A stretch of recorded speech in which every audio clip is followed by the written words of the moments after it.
Aren't you tired of being tired? I know I was, especially because I was tired in that type of way where sleep wouldn't fix it.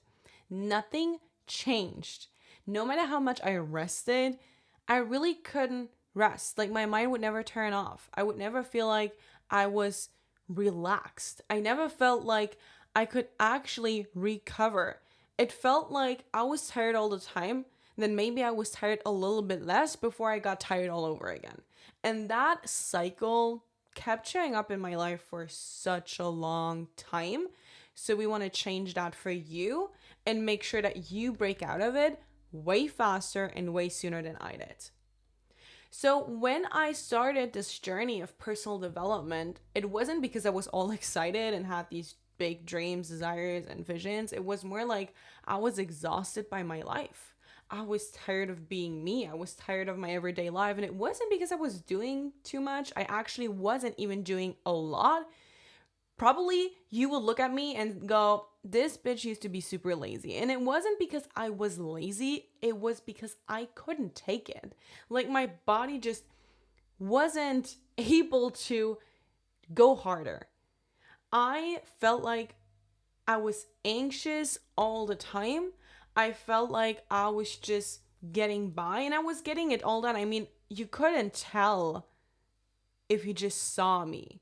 You had to be me and look within to really, really see what was happening. And that is like the most dangerous part, I feel like, because that is what most people are going through right now. This is probably what you're going through right now. Nobody in your life can tell. It's like, it's you. You're the strong one. You're the one who cheers people up. You're always fun to be around. Like, you're a good time. Like, how could you struggle, right? And you don't want people to see, but you just can't take it anymore. And I get that. I get that 100%. So right now, you got to know that you are living in survival mode. And I know we're taught about like fight and flight and freeze and fawn and all these psychological theories, and they're great. But living in survival mode goes way further than that. Living in survival mode is being afraid that you gotta hustle and keep doing everything so that your life doesn't crumble. You gotta be there for everybody so people will not reject you. You gotta be the one who entertains everybody so nobody is sad. You feel like you are the common determinator and you gotta like make sure that everybody's all right, everything is set, and life is good. And while you are that person for everyone, you aren't that person for yourself. You are living a life that people expect you to live. You are doing what you should be doing, which is great, but it doesn't feel great. It actually feels awful. So you are trying to survive day by day, trying to get by to make sure everybody has everything they ever needed. But what about you? Because right now, your tiredness comes from your soul. That's why your body can't fix it. You're not tired in a way where you just need an 8-hour sleep. You are tired in a way where your soul is screaming at you. Your soul is telling you to wake up and to look within because there is another life for you out there. There's another path. You're not here because you're meant to struggle for the rest of your days. You're also not here because you deserve to be struggling. I want to make this crystal clear. Sometimes we can believe that we don't deserve better, that good things just aren't possible for us. Like, this is not the type of human we are, or that like struggle is what we're destined for because it's all we've ever known our entire life. Again, I see you because I was you.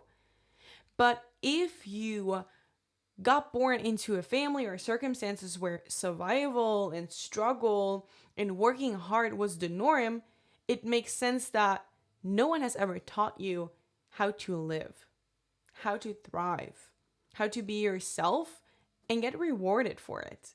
How to make sure the universe is like your guidance, your provider, your leader.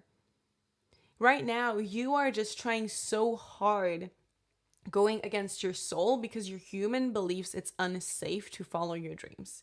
It's unsafe to be who you really are because then you will let people down. Then you will, like, people will be disappointed. You will not get what you worked so hard for because actually what you try to achieve for so long isn't even aligned with your desire. Isn't that weird? Like, you did everything you could to build this life that actually isn't the life you want.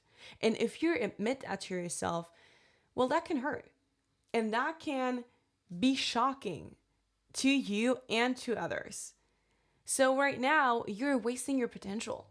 If we're being honest, that's all there is. Like, you are trying to be somebody that you're not. You're trying to fit into a life and make it work that isn't meant for you. You have different interests, desires, passions, natural gifts. Like, there are things that you're so good at naturally and you're not putting them to use because you don't have time for them anymore. You're so busy doing all the things you should be doing that you can never be who you really are and do the things that you love and enjoy. How fucking sad is that? No wonder you're tired. You're constantly doing things that you don't want to do. You just have to do them. So there is more in you. And it can feel so scary to look within. And actually it is, because you've never done it before, or you've been taught that it's unsafe, that you shouldn't do it, that it's unrealistic, that it's not possible, that it's a waste of time. But the only waste we're facing right now is the waste of your potential. You are wasting who you really are. You're wasting what you came here for. Your soul has a mission. Your soul has a very clear path. The problem is that you're trying to match your soul to your human life instead of matching your human life to your soul. You're trying to like be the human that others want you to be, and you're trying to shrink your soul and make it fit instead of just becoming the human that embodies the essence of your soul. So think about it, sit with it, reflect on it, and let me know in the comments how you're feeling, what you're thinking, who you really are, and where you feel like maybe I should, for the first time ever, think about me. Maybe there's this one hobby that you loved that you gave up on because you didn't have the time anymore. Maybe there are things that you want to prioritize, but you feel like there's no room for them. Write it in the chat. Write it in the comments. Let me know. I'm super, super curious. Let's exchange. I'm here for you. Thank you for being here as well. And I see you in the next video.